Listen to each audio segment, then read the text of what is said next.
All right, so welcome to the I Take That Personal podcast. My name's John Soricelli, and here we talk about the personal nature of business, real estate, mortgage, and, well, life. Today's episode is brought to us by our sponsor, J&J Coastal Lending. You'll hear more from them a little bit later on in the show. And I got a good friend of mine, Wyatt Hill, with me. What's up, man. dog? I appreciate it. Thank you for having me. I'm excited for this. Absolutely. We are here on one of our very first episodes. You're one of the very first people I thought about. And, you know, ultimately, it's because you have a fantastic story. So there's so many layers. I mean, listen, I'm just building you up already, right? I'm just loving you up already. But it's true. There's so many layers to you personally and professionally that I think, you know, A, fits our show theme perfect. But then also that we're going to be able to talk about a lot of great stuff, right? Some of them involve your passions. Yeah. Right? Not only having a passion in real estate, but a passion in fashion, a passion in automotive. That rhymes. That's right, dude. I'm like, you know, really making all these P letters here. And the last one is the passion in Porsches, right? How about that? Passion in Porsches. I actually might take that from you. That's it, man. Passionate about Porsches. So let's get right into it, man. Let's get right into it. So let's start a little bit about the professional aspect of the real estate career here. Why don't you give the listeners a little bit of a background on kind of your journey to where you are today and kind of your plans for going forward. Absolutely. So, born and raised in Orange County. Was a blonde-haired kid, dude. Yeah, oddly, no one really believed me. I was wild. Bleached blonde. And natural. Natural. I still don't believe it. I see these pictures of you when you were a kid. And when you say kid, I'm talking about high school. Like, I'm not talking about baby. Yeah. Anyways. Well, even as a baby, I was blonde hair up until I turned 22, and then it went brown. I don't know. It so wild. Weird. Anyways, go ahead. But yeah, we're digressing. So grew up in Orange County. Obviously, Orange County is the mecca of real estate. We all know that. So, you know, even as a kid, 16, 17 years old, I used to sneak off into open houses and, you know, go through them and, you know, dream and set goals for myself. Like, I'm going to live here one day. And so there was always like a nick to real estate that I loved. And then obviously fashion. I was always into fashion, always like dressing nice clothes.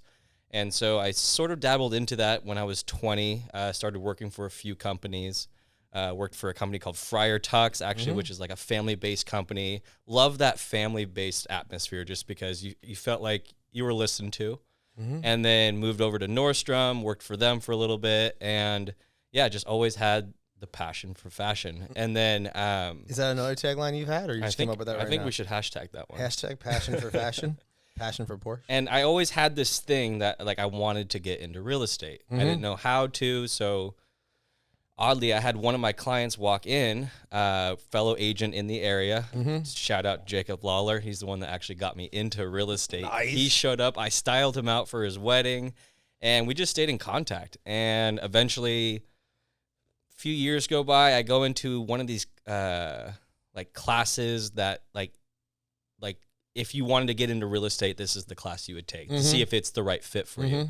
Went in there, and he was the one conducting the class. And I recognized him, but I didn't know where. So he called me out in the middle of class, like, I know who you are. I'm like, I know who you are too, but I don't know how I know you. And so finally we connected the dots, and basically it spiraled from there.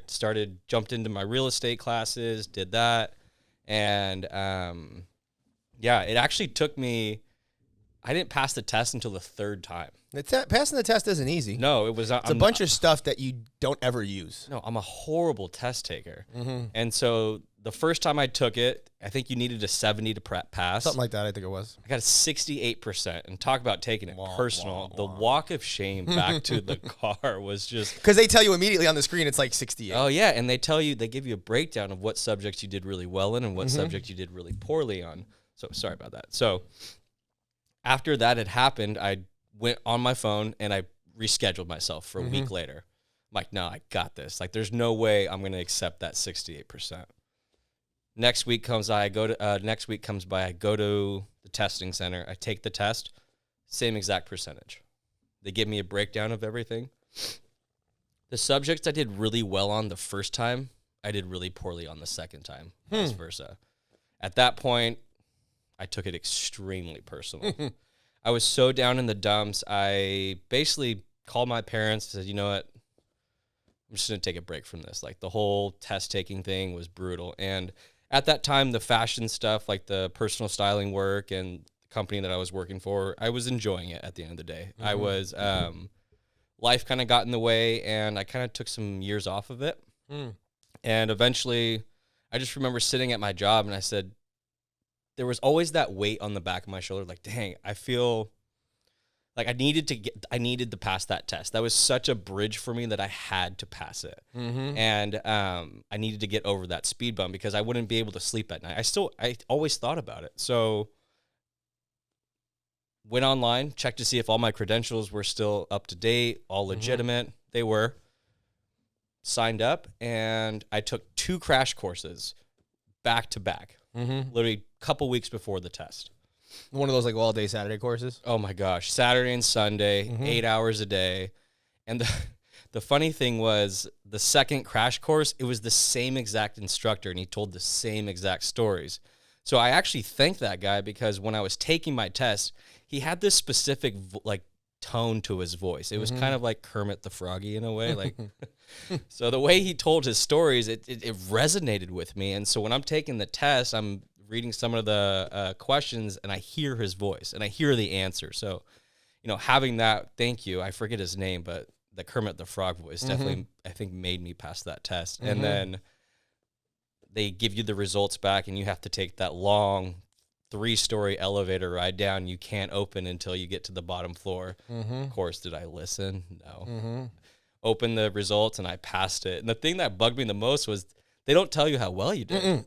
It's a yes or no. So, but yeah, passed that test. And then, from there, I just started diving into it. Dude, that's fantastic.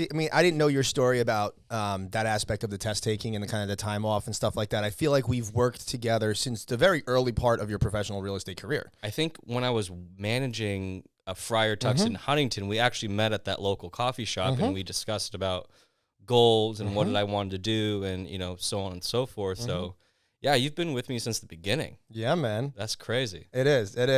Helping you, we've talked about different brokerage shops and working and placement and different things along those lines, stayed in touch, all that good stuff. And obviously worked together for a while. What year was it that you passed the test? I think it was 2017. Yeah, I feel like it's been a while. Yeah, there was definitely a long gap between me taking that third test. Because I was growing within the company that I was working for. Life was going on. I had a girlfriend at the time, moved out with her, just life stuff. So what would you say would be one of your biggest lessons or takeaways from that journey and that process that you've built upon between I took the test, almost passed, took the test, almost passed, took a break, took the test, passed, here you are now, right? What would you say would be your biggest takeaways from that? I think the biggest takeaways, it's as simple as just not giving up. Just always telling yourself and always being confident in yourself, knowing that I can do this. If they can do it, you can do it.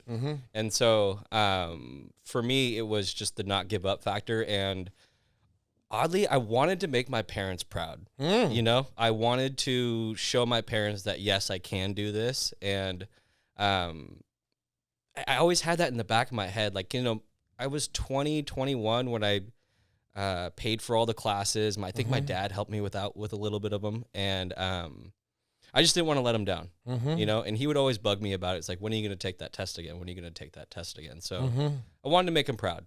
How do they feel now? Oh, they love it. Yeah. They love all the content that I'm making. They like seeing me happy at the end of the day. They know that this is kind of a passion for me, and they know that I could do really well in this business. And so they liked seeing the blend between, the hobbies and the car stuff mixed with the real estate stuff. I think they're proud. I hope so. Well, they should be proud. And I'm you. sure they are. And I think that any parent seeing the stick-to-itiveness, right, was that Aaron Brockovich line, the stick-to-itiveness and the ability to kind of overcome the adversity. And I think real estate, I know real estate presents a lot of adversity, right? There's always a challenge in real estate. It's not an easy business. No, there's always a challenge in real estate. And that's actually for consumers and clients, obviously need to be aware of that as well. There's always a challenge in real estate. If we look back and we can just pick a time, let's pick 2020. The challenge in real estate was super low inventory, super high competition, no time to be able to search and pick and negotiate on the property you wanted to buy, because we were fueled by super low rates. And a lot of times people just focus on super low rates and the positivity that brings. That's a great positive. Sure. But they lose the negativity or the challenge that existed in real estate. And then, we go to November of 2022, and the challenge in real estate at that point was rates had peaked mid 7% ranges, right? And that presents a whole different bit of challenges where we have, buyers' concerns about potential recessions, buyers' concerns about what property values are going to do, sellers having to sell their properties for a little bit less on the height. So there's always a challenge. So I think to kind of come back, you began your real estate career with challenges that I think sets the tone for your attitude and your stick-to-itiveness, and why I've been able to see you successfully get some fantastic deals for clients. Thank you. Be able to successfully negotiate amazing terms, stick with them, take somebody that another agent might think is not able or eligible to purchase a home, and really put passion and purpose and personalness behind helping them accomplish their goals. And we've been part of some of those transactions together. I think that's the biggest thing, is if you show just as much investment towards your clients and towards getting something done for them, like a deal, they feel it. They feel that same energy. They want to match that same energy. So like you're saying, it's all about that passion. And I try to bring that passion with, all the other things that I'm invested in into my clients, because, I want it just as bad as they do. So other than Rowdy Piper jumping off the top ropes, being like, right? How do you show your clients that you're passionate for them, that you're invested personally in their experience and their journey? What are some of the things that you do that you think creates that personal environment? I think just showing them that, I'm always motivated to find the next. If we can't get this, it's okay, guys. We're gonna go out and look at it. I'm always taking time out of my day to go view properties, to go tour properties for them. And, it's just having those conversations with them and letting them know that, just continue reminding them that I'm just as passionate as this as you are, and I want this. And I think they see it just in my actions and when they're around me. I mean, I feel like I kind of portray myself as someone that, that is involved. That's like, I'm part of their family, so to speak, where, I think the energy is always there. It's interesting. I heard a line recently, and I don't know where I heard it from, so I can't give credit, but eventually I'll just own it as my own. But that's the biggest gift that you can give somebody is being present with them. Yep. And I think that even that in and of itself, that I've witnessed you do, helps really show that client that personal attention that they need, right? Where we're not distracted on the phone, texting and calling 3 or 4 different people, right? Where our mind's not present in that interaction, where we're actively listening and giving back to them the information and clarification, while we're not just asking a question that's a one-word answer, but we're also asking, tell me more about that. Sure. Right. And I see that you've done that a lot with the interactions that you have. So some of the other passions that we've talked about or that we want to talk about today is a little bit about cars, automotive, right? It's so interesting, like your history around motorcycles, around being a little bit of a gearhead. You're pretty good with a wrench, all these different things, right? So tell me about this. Yeah. So, always been around motorcycles, cool cars, gasoline, brake cleaner, all the smells that you would envision as far as the shop would go. My uncle, actually, my mom's brother, uncle, has been in the automotive game for 45 years now. Started flipping Porsches and Volkswagens. He then realized the space savings versus a motorcycle versus a Volkswagen Bug in a shop. He's like, I could fit 4 motorcycles to 1 Bug, so let me switch this. So he got into the motorcycle industry in the early to mid 80s. He was the king of Long Beach when it came to motorcycles. Moto Guzzi motorcycles in Long Beach. He actually still has his shop in Signal Hill off of Redondo and PCH. So if you haven't gone, go and check out this shop. I kid you not. It's one of the coolest shops that you could walk into, because as soon as you enter through that door, there's such a feeling and a passion that, that just takes over you, that, most shops don't give. Like, most shops, they're clean, they're neat. This isn't that. This is a sweaty, grimy shop, but there's so much character in it. So, growing up as a kid, if my mom got sick of me, she'd go to the shop. She'd take me to the shop, and I'd sit there, and whether it was just sitting watching my uncle, it was such an art watching him, because, he was such a good problem solver. It was always, it was so fascinating to me watching him work, and I still do it to this day. And, and then it got into the racing aspect too. He started drag racing too, so I'd go to the drag races with him. I've just always been around automobiles. He's always had cool cars, and I was always proud of him. Like he'd always, whenever he called me up, he's like, be at the shop at 7 a.m. We're going to this car show, or we're doing this, or we're doing that. And so I'm super thankful for that relationship, and I still have a very strong relationship. I actually still somewhat work at that shop today. I mean, I run, it's a family business is what I call it. I help run all the social media stuff and all the, he's an old school gearhead. So when it comes to a cell phone, and he's like MySpace and Facebook and all that fun stuff, he doesn't get it. So that's sort of my job, is to do all that kind of the admin back end work and, you know, get the content, because I want people to see that. I want people to see that passion. And yeah, I've always been around it.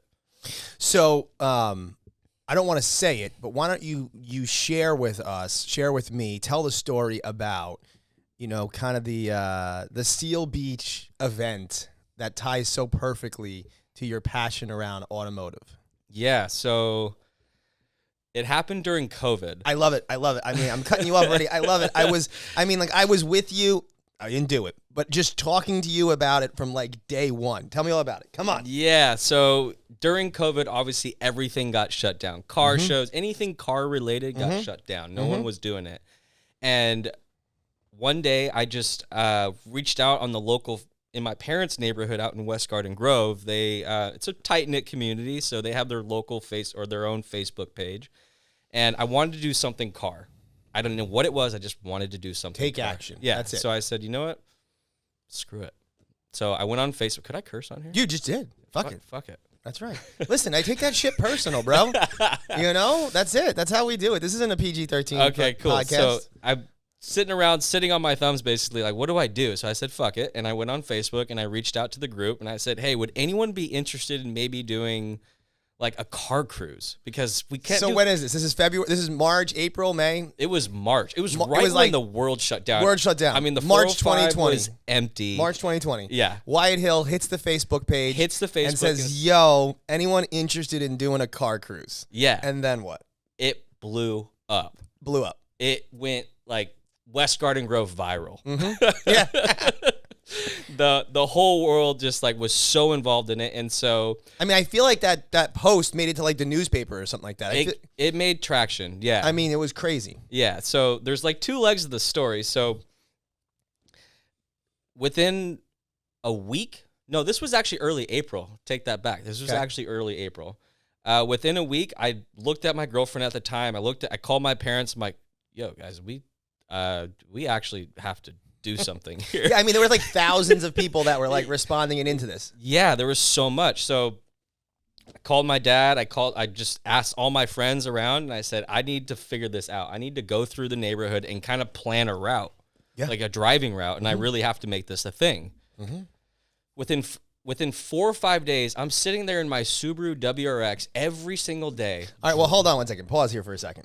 You're sitting there in your Subaru WRX. Yes, rad car. But that's not the only car you have. No, I had a Subaru WRX. It was all souped up, hot rodded out. I don't know if you remember that car. I do, the blue one. Yeah. I remember when the tranny blew on it or something. I remember all that stuff. The engine blew twice on it. Oh, my bad. But I want to know about, we'll have to put a picture in this episode of your cars. God. So tell me the car. The classic car that I have. Yes. I have a 62 Plymouth Valiant Signet. It's a... If you're listening to this, go watch the video because it's on the screen right now. Yeah. It's badass. It's a sweet little ride. It's not very popular. It's not your 69 Camaro or 57 Chevy. It's a classic old school Mopar. It's like, what color is it? It's not pink. It's not salmon. It's like, what is it? Thank you for not saying pink. It's not because pink. I have so many people calling it. I have a couple friends that call it pinky. And every time they say that, I cringe. And if you know who you are, you know who you are. And I still, to this day. What is it? It's like not even salmon, though. It's like called sandstone. Okay, that's perfect. That's exactly what it is. Which is, I will give it to the pinky people. It's a slight tint of pink with more like a tan. Yes. Yeah, to it. So in certain lighting, it's tan. Certain lighting, it's pink. So... All right, so to come back here now, we got like, we're 4 days into the post. We got like thousands of people. We're like, okay, I need to take action. I need to figure out how I'm going to do this. So go ahead. So plan a route. that Saturday rolls around, and I tell everyone to meet into the local Dairy Queen parking lot. All right. You know what? We're going to take a second here and pick up the rest of this here. So we're going to take a second here we're going to hear a quick little word from our sponsor, J&J Coastal Lending, and then we're going to pick up right afterwards with what starts to happen because it gets really interesting. Yeah. Today's episode is brought to us by J&J Coastal Lending. J&J is an independent mortgage broker with a network of over 70 different investors offering hundreds of loan programs. Whether your personal loan needs are simple or complicated, if you need a $200,000 loan or a $2 million loan, J&J will find the best loan program and rate. FHA, VA, conventional, jumbo, or a first-time homebuyer in need of down payment assistance. Regular income docs or outside the box, no documentation loan options. J&J has a solution to meet your unique needs. Visit www.thinkjnj.com for a no-cost, no-commitment evaluation. And when you're there, mention this podcast and J&J will give you $1,000 in lender credits on your next home loan. All right, so we're back here, and where we left off was routes planned, and we meet up in a parking lot. Yeah. But do you have any idea how many cars are in this yet? You're skipping over this stuff. No, I was expecting. So you don't have confirmations. No. You have a route planned. Got it. So literally, it's Wyatt Hill, a Facebook post, and now a bunch of people in a parking lot. That's what's happened, right? What could go wrong? And it's a classic car cruise. Yeah, that's it. Go ahead. It's pretty simple. So you're in the parking lot. So what time are you guys meeting up? 8 a.m. Tell me what happens next. My expectation: 25 cars. Okay. Which is a lot when you think about it. Yeah. Like Let's 25 just say cars. by the time I showed up at 7:30 a.m., there was probably 50 cars in this parking lot. And at this point, I'm like, shit. Because I didn't factor in the route. Like, when you're route planning, you have to factor in straightaways and long sweepers. Because if you got a train of classic hot rods following you, you got to factor in street signs and stop signs and other cars coming in, because I didn't call the city. I didn't call Caltrans and say, hey, block off the streets. I was just freestyling it.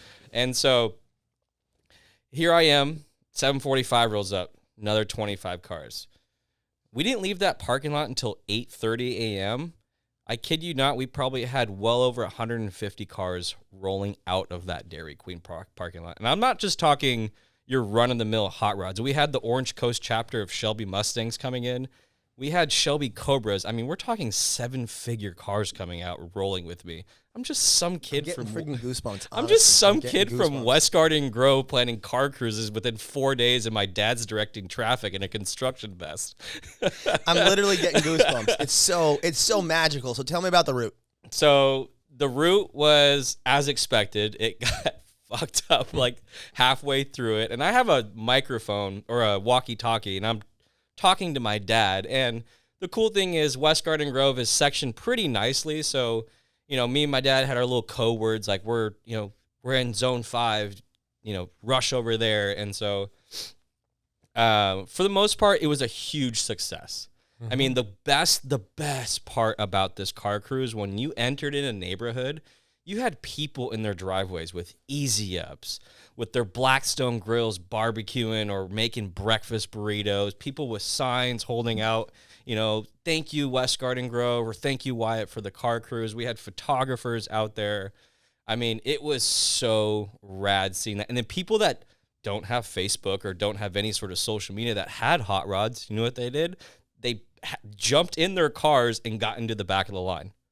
That was the coolest thing. There's such a cool camaraderie with that, and that spiraled. I mean, as soon as that we ended it, and the best part was, it's crazy. I mean, I'm genuinely like choking up right now and holding back crying. I don't know what it is, but it just touches me so much to see like how simple actions can have such a positive impact on people's lives at a time when they need it. There was so much more level to that, because during the buildup, I had asked people, because the whole world shut down. You got to remember, there was no high school graduation. Everyone's afraid of dying. Birthdays. I don't care what your policies were. Everyone was afraid at that time. And I remember this specific story. It hit me so deep. It was one of the shout outs was we asked people in the neighborhood, if you want us to do a special drive-by, let us know, tell us the cause, blah, blah, blah.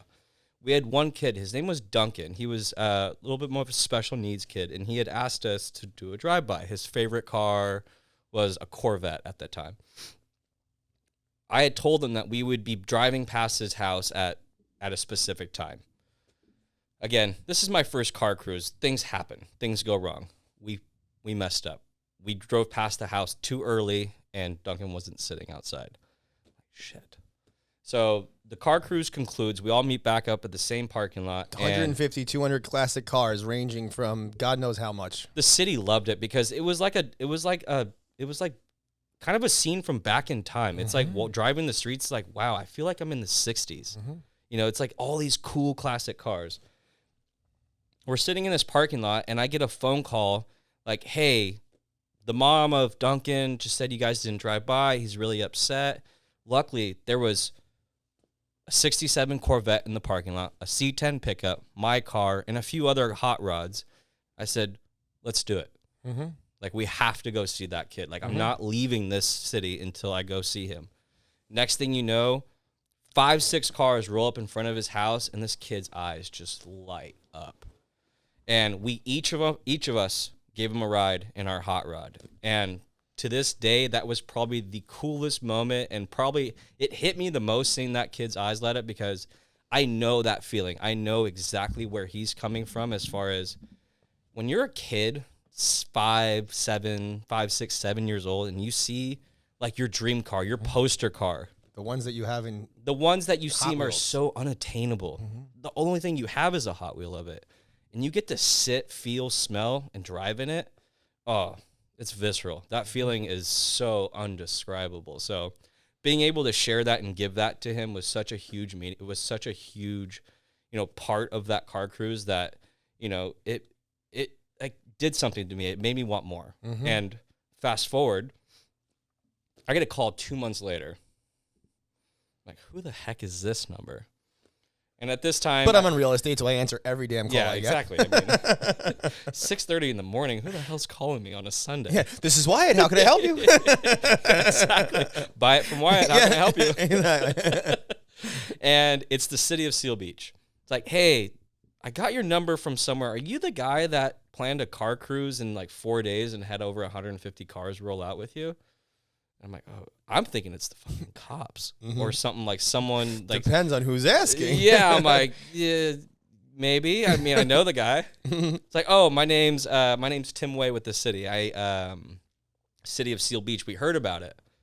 I'm like, okay. And he's like, as you know, our car show got shut down because of COVID, and we want to do something where we're giving back to the people. We kind of want to do that same exact thing, and I think a car cruise is the best idea for that. So yeah, I mean, everything's social distancing, all that stuff at the time. yeah. So they made me chair of that, and that was 7 months, 6, 7 months of planning. It's a little bit more structured, not as chaotic as I did it, which was fun because I got to see a different light of it, and I got to work with the city, which was really cool, and I got to meet a lot of really cool people. And it was that same thing. We all met in Boeing parking lot. We had, I think we had the same amount of cars. That was a ton. Yeah, it was like 150 cars. And you guys like tried to organize them by like types and stuff like that too. Yeah, and then we had like voting for them. It was way more professionally done, which was cool because, it kind of made me see like if I were to do this again, like I could level up. And again, they made me lead car, which was awesome. And the best thing about it is they took my car, which it's not, like I said, it's not your 69 Camaro or your badass Mopar. Listen, that thing's badass. I don't Thank you, but it's nothing that you would think of. So they put that on the T-shirts and all the posters and all the marketing materials and on the newspaper. Yeah. So the best part was walking down Main Street and seeing my car on a poster in a business. Like, hey, that's mine. So, and it was kind of that same feeling. We had left that parking lot, 7, 8 in the morning. I have 150 cars, tailing behind me. And the best part in Seal Beach is we have a neighborhood called The Hill. And funny, because my last name is Hill, so Wyatt's on the hill. And here I am turning this corner, and it's that same exact thing that I had when I was in, my neighborhood. You have all these people cheering in their driveways, chairs set up, music blasting, and you just you see people's faces just light up like the 4th of July. It's so cool. And we actually had some people like stop and, spin their tires, do a little bit of burnouts, give a show. And so it was just cool being able to, take what I did, just a thought sitting in bed, need to do something car related. And then it turned into that. And here I am, 3 years later, still involved with the car shows, still involved doing car things. And, I've met a lot of really cool people from it. I mean, people that I call friends today, that I hang out with today. And, whether it's just me stopping at their house and just talking shop about cars. I mean, that's my jam. I love doing that kind of stuff. So, it was it's kind of a crazy whirlwind of how that all spiraled. It's amazing. And I mean, there's so many things in that there's so many pearls of just awesomeness. Like the fact that you took action. You had you were put in a position where you could be like, oh, hey, I didn't mean that, or I don't really know how to do that, or that's not my thing. I'm just some dude.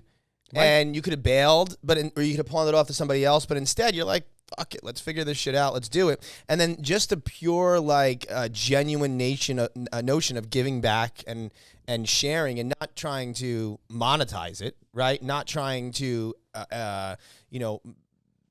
exploit it. That's the word I was looking for. Not trying to exploit it. Yeah. And instead just taking something that's you're passionate about, taking something that's really personal to you, and using it and giving it to the people in that regard. So from that same perspective, right?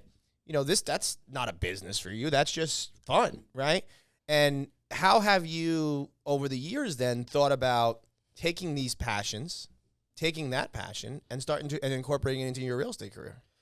I wanted to show it. I needed a way of showing it, and I've been fortunate to be in a position where I can do that. So if you follow my Instagram, or if you follow any of my social channels, I'm doing a lot of different content.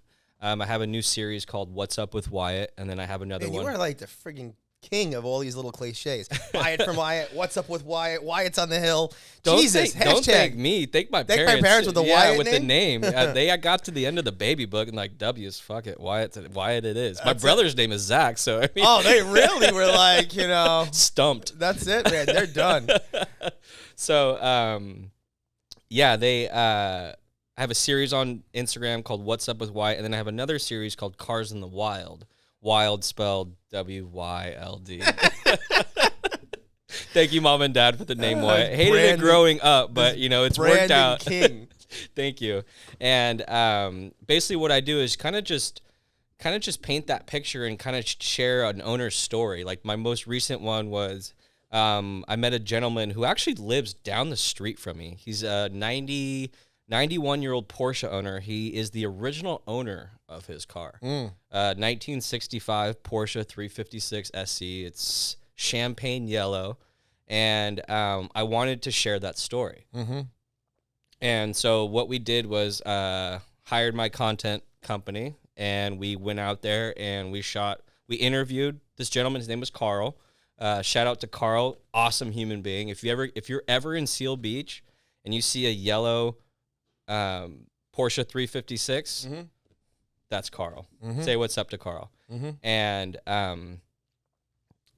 we just told that story, and that same feeling that I felt when I was driving the cars through the neighborhoods and seeing people's reactions and seeing people's faces, you saw that passion with Carl. He still talks about that car like the day he bought it. And it's such a cool story hearing that, because you could see how much he loves that car, and how much it's not just the car. The car is like a catalyst to the stories that it's been that the things it's seen, or the stories that's to be told. It's just cool seeing Carl's passion for that car, and seeing him, through all of his years of life, has never sold that car. He's like, I've had multiple Porsches before, but for some reason, this is the one, and it's just got so many legs to it. It's got so many stories within it, which is awesome, because you truly see a human being's, worth and value when it comes to like a car like that. Especially gosh, just think about all the highs and lows they've had in their life to be able to also maintain and keep the car. Just going through life and still having it's just an object. It's just like a steel body with four wheels, but to some, it's so much more than that. It speaks so much more. 100%. And I mean, that's very similar to even how people will take a look at or think about real estate, right? That it's just, a frame, it's just a house, it's just a door, it's just windows, but it's so much more to that because that's where people's memories are created. That's where people, come back to when they celebrate their passing of a test that they didn't think they were going to pass, their scoring of their first soccer goal, their, coming down the stairs on Christmas morning. I mean, heck, we've been in our house for the whole time I've had my children so far, and we take the same pictures in the same spots as they get older, right? So all these different things that become, almost identical to what you're talking about. So, we've talked about, and you've shared some fantastic kind of passions and altruism around kind of the car space. Give us, before we kind of finish up today, right? Sure. And give us a little bit of some of those similar stories that might apply in the real estate experiences that you've had thus far, and some of those, similar wins or relations. I mean, you're great at telling me a story. Tell me a story, Wyatt. So one specific Words story. with Wyatt. How'd There's I do? another How'd one. I do? Yeah, we got to write these down. Wisdom from Wyatt. You got a pen, write these down. Hashtag, These are so right? good. Hashtag. I have one particular story that kind of resonates with me, and it was super emotional, for sure. So parents live in West Garden Grove. I had a neighbor that lived just down the street from me, past clients, and whatever reason they had to move from that street, and years go by. I go to high school with this girl, go to high school with her husband and wife, and years go by. He gets into business and does really well for himself, whatever had happened with them, and it came to the point like we need to buy a house. And they were specifically looking in that West Garden Grove neighborhood because obviously they enjoyed the school. There was a good school district. It's family oriented, great parks, just an all around good feeling. And it's where they grew up. So they wanted to kind of share their childhood with their children. So I said, all right, let's start the search. So we searched homes left and right. Nothing clicked. All of a sudden, this home pops up on the same street that she had grown up on. And it was a stretch as far as their means, and they didn't know if they could do it. And so just having that conversation with the agent and you, actually, it made sense. We could do it. And there were so many hoops and bounds to that deal because, he owned a business. There was just a lot of different things that we needed to move around, so to speak. And I think the best thing was being able to take a girl and her family that grew up on this street and had to suddenly move because of reasons, and then being able to go through life, have her children, and then go through these obstacles as far as getting into that position to buy a home, to then circling back and putting her on and her family on that same exact street that she grew up on. She made memories on as a kid, and being able to share those memories with her kids is so surreal. It was bringing them home. It was exactly what it was, and it's exactly what that conversation was. I think the best thing was making that phone call, and that's my favorite part about the job, is making the call. I got good news and bad news. Oh, fuck, Wyatt, what is it? Bad news is you have to move. Nobody likes to move. Good news is you're going home. And to this, I'm getting like kind of like teary-eyed. It's the best feeling. There was a moment that was shared between us that was so surreal, and it was such a good feeling being able to bring someone home that had to leave something so unexpectedly. So, and what's crazy is, as you mentioned, I didn't realize the story you're going to tell was the client that we helped, right? And we provided the financing for, and I had no idea about that story. Literally first time I'm hearing about it. Now, we worked together with them for a while. Lots of homes, getting them in position. It took almost 2 years to finally transact them. And, you know the story. They had to go through a lot. Yeah, we had to do a lot of planning. We had to do a lot of stuff. And I knew how we have to get them this home, right? That was things that this has to be the home, right? So, but I didn't know the reason why. And I feel bad because when you and I talk, it's all business. You know what I mean? What the fuck? With only business, bro?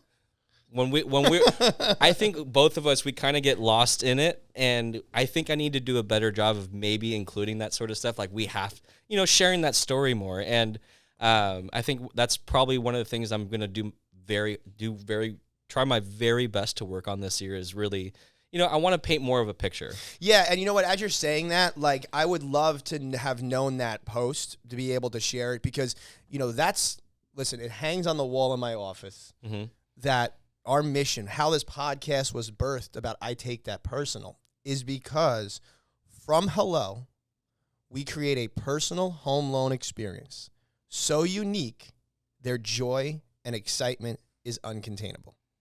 That's our ethos. Yep. And having an understanding sometimes a little bit more about those behind-the-scenes details like this, just as the validation to, why we're in here at 5:30 in the morning sometimes, right? Why we're missing a kid's soccer game or event. That's our why. That's our why. That's it, man. That's our why. Well, no, I mean, that's a fantastic story. And listen, we could sit here and talk forever, so we're just going to have to do it again. I got stuff to do. That's it, man. We're just going to have to do it again. So big shout out and thank you again to our sponsor, J&J Coastal Lending, for helping us make this happen. It sounds like Wyatt has 2 or 3 potential additional sponsors from, what was your uncle's automobile shop again? Moto Guzzi Classics off Dang, Redondo dude, that's a free read right there. That's a free read, dog. Thank you for the plug. But listen, homie, I sincerely appreciate the opportunity. I appreciate the conversation. Definitely. I know next time that I can't reach out and shake your hand, you're too far away. So I know. If I messed up the mic, I apologize. That's it, man. So anyways, once again, this is John Soricelli, and you just took the time to listen to I Take That Personal, and I sincerely appreciate you taking the time to do it with us. Thanks a lot. Thanks for having me. Thanks. Later, guys.